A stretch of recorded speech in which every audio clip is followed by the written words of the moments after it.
आखिरी प्रश्न, आपने कहा कि कर्म करते हुए कर्ता भाव नहीं रखना है और जो होता है उसे होने देना है। इस हालत में कृपया बताएं कि मनुष्य फिर कर्तव्य और अकर्तव्य का निर्णय कैसे करे। जो हो सहज वही कर्तव्य, जो करना पड़े जबरदस्ती वही अकर्तव्य। तुम चौंकोगे क्योंकि तुम्हारी परिभाषा ठीक उल्टी। तुम तो कर्तव्य उसी को कहते हो जो मजबूरी में करना पड़ता है।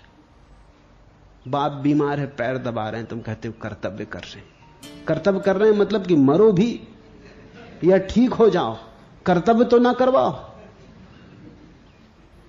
अभी किन पापों का फल भोग रहे हैं कि अभी फिल्म देखने गए होते कि क्लब में नाच हो रहा है, कि रोटरी क्लब की बैठक हो रही है, बाप के पांव दबाने पड़ रहे हैं।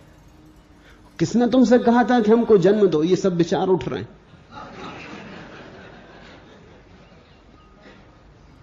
कर्तव्य का मतलब तुम समझते हो? कर्तव्य का मतलब जिसे तुम करना नहीं चाहते और करना पड़ता है। तुम किसी स्त्री के प्रेम में पड़ जाते हो तब तुम ये तो नहीं कहते ये कर्तव्य, तब तुम कहते हो प्रेम। लेकिन जब तुम मां को देखने जाते हो तो कहते कर्तव्य। तुम अपनी प्रेसी से मिलने जाते हो तब तुम नहीं कहते कर्तव्य, यद्यपि जब तुम घर लौटते हो पत्नी से मिलने तब कहते हो कर्तव्य। जो करना पड़े। मुल्ला नसरुद्दीन एक दिन घर आया और देखा कि उसका मित्र उसकी पत्नी को चूम रहा है। वो एकदम सिर ठोंक के खड़ा हो गया। उसने कहा मुझे तो करना पड़ता, तू क्यों कर रहा है?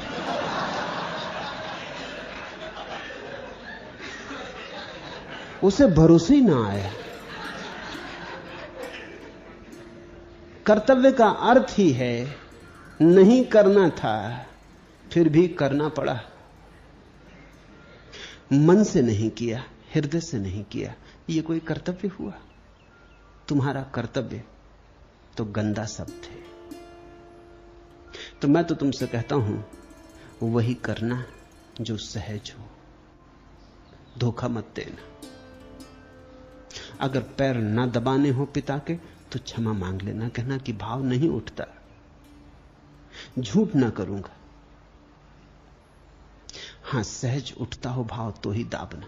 और मैं मानता हूं कि तुम्हारे पिता भी प्रसन्न होंगे, क्योंकि मेरा यह अनुभव है कि अगर तुम जबरदस्ती पिता के पैर दाब रहे हो तो पिता प्रसन्न नहीं होते। जबरदस्ती से कोई प्रसन्नता कहीं नहीं फलती।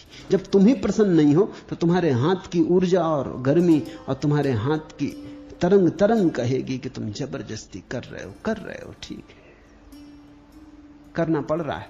उधर पिता भी पड़े देख रहे हैं कि ठीक है, मजबूरी है तो कर रहे हो। न तुम प्रसन्न हो न पिता प्रसन्न है, न तुम आनंदित हो न तुम उन्हें आनंदित कर पाते हो। जो आनंद से पैदा नहीं होता वो आनंद पैदा कर भी नहीं पाता। आनंद से बहेगी जो धार, उसी में आनंद फलता है। तो तुम कह देना साफ, भीतर कुछ बाहर कुछ मत करना। बाहर पैर दाब रहे हो, बड़े आज्ञाकारी पुत्र बने बैठे हैं और भीतर कुछ और सोच रहे हैं, विपरीत सोच रहे हैं, क्रोधित हो रहे हैं, सोच रहे हैं समय खराब हुआ, विश्राम कर लेते, वो गया। लेकिन तुम अपने साथ झूठ हो रहे हो और तुम पिता के सामने भी सच नहीं हो। मैं नहीं कहता ऐसा कर्तव्य करो, मैं कहता हूं तुम क्षमा मांग लेना, कहना कि क्षमा कर। ऐसा बचपन में मेरा होता था। मेरे दादा थे, उनको पैर दबाने का बहुत शौक था। वो हर किसी को पकड़ लेते कि चलो पैर दाबो। कभी कभी मैं भी उनकी पकड़ में आ जाता। तो कभी मैं दाबता जब मेरे मौज में होता, और कभी मैं उनसे कह देता क्षमा करें, अभी तो भीतर मैं गालियां दूंगा, दबवा ना हो दबवा लें, लेकिन मैं दाबूंगा नहीं, ये कर्तव्य होगा। अभी तो मैं खेलने जा रहा। धीरे धीरे वो समझे। एक दिन मैंने सुना, वो मेरे पिता से कह रहे थे कि जब ये मेरे पैर दाबता है तो जैसा मुझे आनंद मिलता कभी नहीं मिलता। हालांकि ये सदा नहीं दाबता, मगर जब ये दाबता है तो इस पर भरोसा किया जा सकता है कि ये दाब रहा है। और इसे रस है। कभी कभी तो ये बीच दाबते दाबते रुक जाता और कहता बस क्षमा, कि भाई क्या हो गया, अभी तो तू ठीक दाब रहा था, बस अब बात खत्म हो गई, अब मेरा इससे आगे मन नहीं है। वो जितने प्रसन्न मुझसे थे कभी परिवार में किसी से भी नहीं रहे। हालांकि उनके बेटे तो उनके पैर दाबते थे, मगर वो उनसे उतने प्रसन्न नहीं थे। मैं तो छोटा था, कोई ज्यादा उनके पैर दाब भी नहीं सकता था। फिर तो धीरे धीरे वे मुझसे पूछने लगे कि आज मन है। उन्होंने ये कहना बंद कर दिया कि चलो पैर दाबो। फिर तो धीरे धीरे मैं खुद भी जब कभी मुझे मन होता उनसे जाके कहता आपका मन है, आज मैं राजी हूं। जीवन को जितने दूर तक बन सके छोटे से छोटे काम से लेकर सहज करना उचित है, क्योंकि सहज ही धीरे धीरे समाधि बन जाता है। वही करना जो तुम्हारे आनंद से हो रहा हो, और तुम लंबे अरसे में पछताओगे नहीं। हो सकता है तत्क्षण अड़चन मालूम पड़े, लेकिन झूठ है, और तत्क्षण कितना ही सुविधापूर्ण मालूम पड़े, अंततः तुम्हें जाल में उलझा जाएगा। तुम साफ साफ होना, इसको मैं प्रामाणिक होना कहता हूं। पूछा है तुमने मनुष्य फिर कैसे तय करे क्या कर्तव्य क्या अकर्तव्य? तय करने की बात ही नहीं है। जो सुखद, जो प्रीतिकर, वही कर्तव्य है। जो प्रीतिकर नहीं, जो सुखद नहीं, वही अकर्तव्य। तुम्हें उल्टा सिखाया गया, इसलिए उलझन पैदा हो रही। तुम्हें सिखाया गया प्रीतिकर अप्रीतिकर का कोई सवाल नहीं, सहज असहज का कोई सवाल नहीं। दूसरे जैसा चाहते हैं वैसा करो तो कर्तव्य, तुम जैसा चाहते हो वैसा करो तो अकर्तव्य हो गया। तो हर व्यक्ति दूसरे के हिसाब से जी रहा है, इसलिए तो कम लोग जी रहे हैं, अधिक लोग मरे मराए जी ही नहीं रहे। ये कोई जीने का ढंग है? दूसरों की अपेक्षाएं पूरी करने में जीवन बिता रहे हो, फिर कैसे सुगंध होगी, फिर कैसे संगीत जन्मेगा, फिर तुम कैसे नाचोगे? सदा दूसरे की आकांक्षा पूरी कर रहे हो। एक मां अपने बेटे को कह रही थी कि बेटा सदा दूसरों की सेवा करना चाहिए। उसने पूछा क्यों? उसकी मां ने कहा क्यों?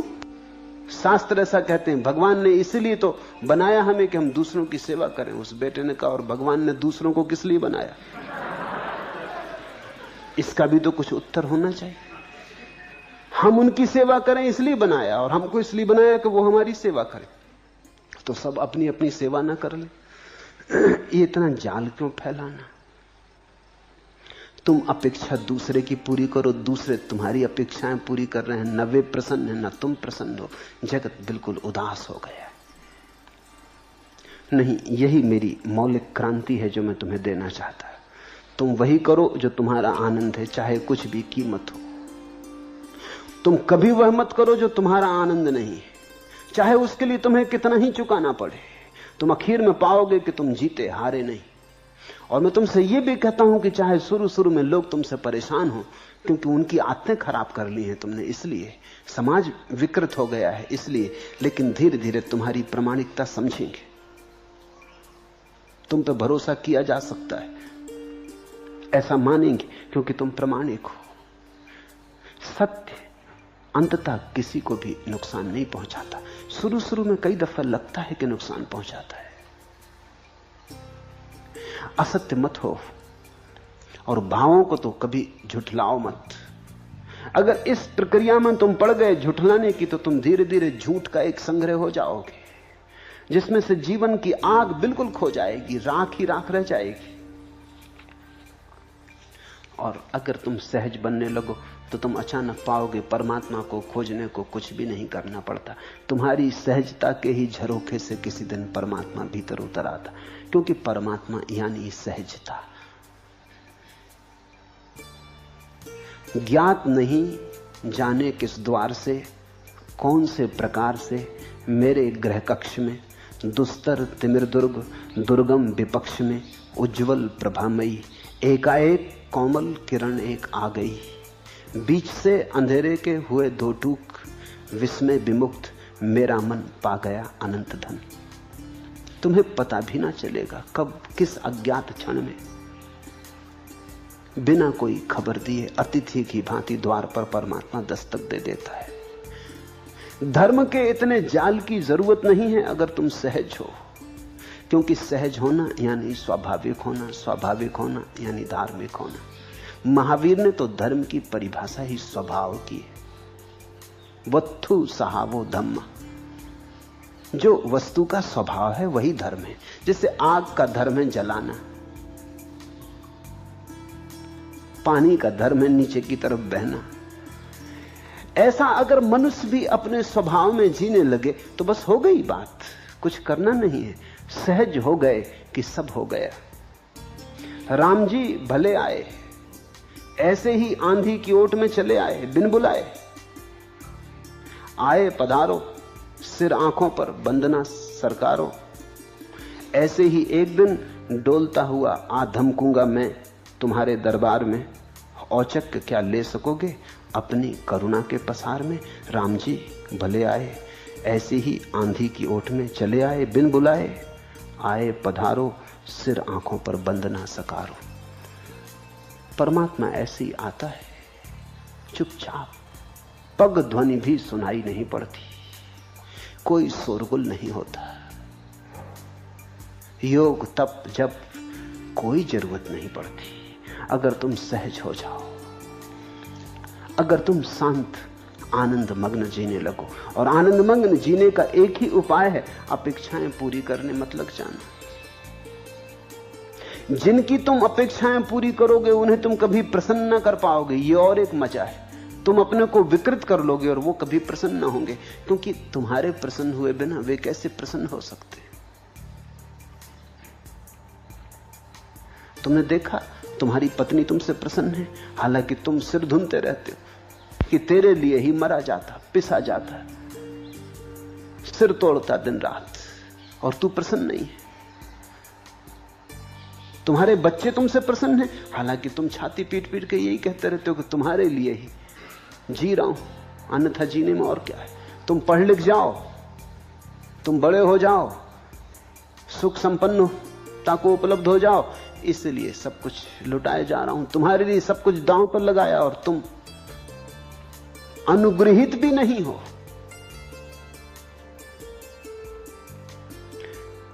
तुम अपेक्षाएं पूरी कर रहे हो तो तुम प्रसन्न तो हो ही नहीं सकते। जब तुम प्रसन्न नहीं हो तो तुम्हारे बच्चे प्रसन्न नहीं हो सकते। वो जानते हैं जबरदस्ती तुम कर रहे हो, तुम्हारे ढंग से पता चलता। बाप कहते बच्चों के सामने कि तुम्हारे लिए घसीट रहे हैं, मर रहे हैं, खप रहे हैं। ये कोई बात हुई? ये कोई प्रेम हुआ?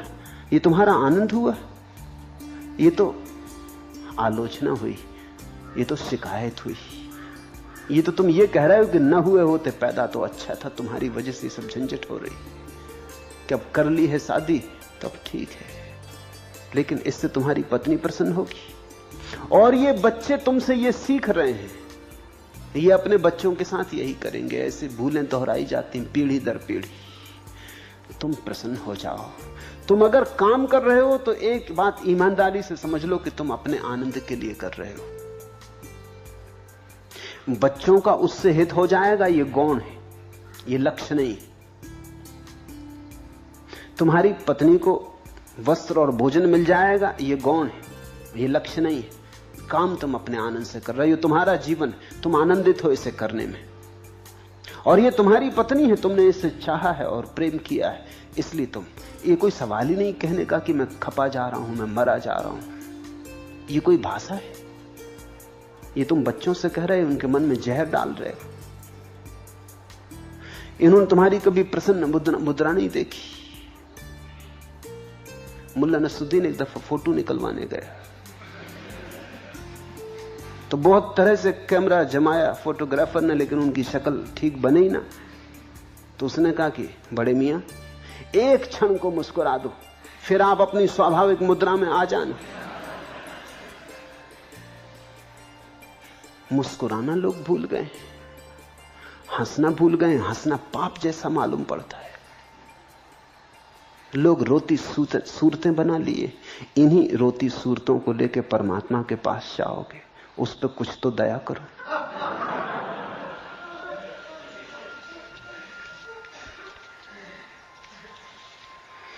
और इशारा समझ में आ जाए तो छोटा सा इशारा काफी है। राह में एक सितारा भी बहुत होता है, आंख वाले को इशारा भी बहुत होता है।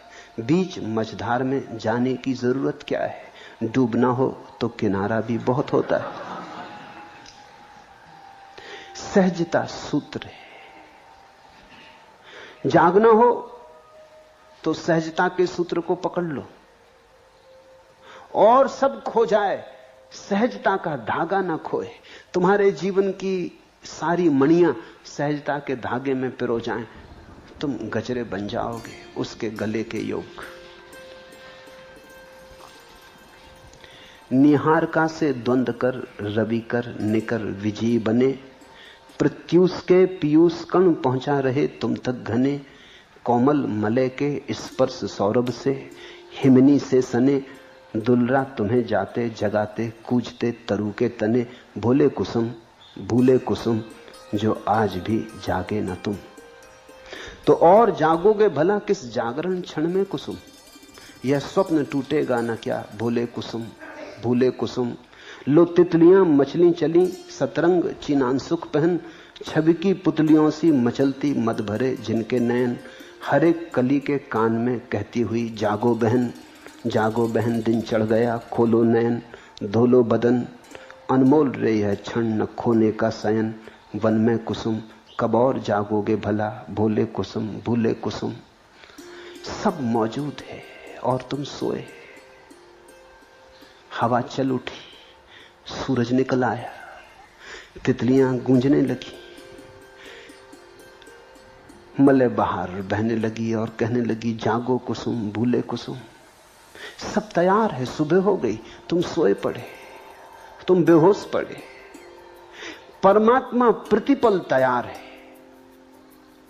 लेकिन तुम ऐसे अंधेरे में और ऐसी उदासी में और ऐसे नरक में घिरे, और नरक तुम्हारा अपना बनाया हुआ है, तुम उसके कारण हो। हजारों लोगों के जीवन में देखकर मैं ये कह पाता हूं कि तुम अपने नरक के कारण हो। और मैं ये नहीं कहता कि अतीत जन्मों में तुमने कोई पाप किए थे इसलिए तुम नरक में हो। मैं तुमसे कहता हूं अभी तुम भ्रांतियां कर रहे हो इसलिए तुम नरक में हो, क्योंकि अतीत जन्मों में किए पापों को अब तो दोहराने और ठीक करने का कोई उपाय नहीं, अब तो पीछे जाने की कोई जगह नहीं, वो तो धोखा है। मैं तो तुमसे कहता हूं अभी भी तुम वही कर रहे हो। उनमें एक बुनियादी बात है, सहजता को मत छोड़ना। कबीर ने कहा है साधो सहज समाधि भली। तुम सहज और सत्य और सरल, फिर जो भी कीमत हो चुका देना, यही संन्यास है। कीमत चुकाना तपश्चर्या है। तुम झूठ मत लादना, तुम झूठे मुखौटे मत पहनना। ज़ैन फकीर कहते हैं खोज लो अपना असली चेहरा, ओरिजिनल फेस। सहजता असली चेहरा है। जीसस ने कहा हो जाओ फिर छोटे बच्चों की भांति। सहजता छोटे बच्चों की भांति हो जाना है, और वही अष्टावक्र का संदेश है, देशना है कि जैसे हो वैसे ही इसी क्षण घटना घट सकती है। सिर्फ एक बात छोड़ दो, अपने को कुछ और बताना छोड़ दो, जो हो बस वैसे। शुरू में निश्चित कठिनाई होगी, लेकिन धीरे धीरे तुम पाओगे हर कठिनाई तुम्हें नए नए द्वारों पर ले आई, और हर कठिनाई तुम्हारे जीवन को और मधुर कर गई, और हर कठिनाई ने तुम्हें संभाला, और हर कठिनाई ने तुम्हें मजबूत किया, तुम्हारे भीतर बल को जगाया। धीरे धीरे कदम कदम चल के एक दिन आदमी परिपूर्ण सहज हो जाता है। तब उसके जीवन में कोई दुराव नहीं रह जाता, कोई कपट नहीं रह जाता। इस जीवन को ही मैं धार्मिक जीवन कहता हूं। हरिओम तत्सत। आज इतना है।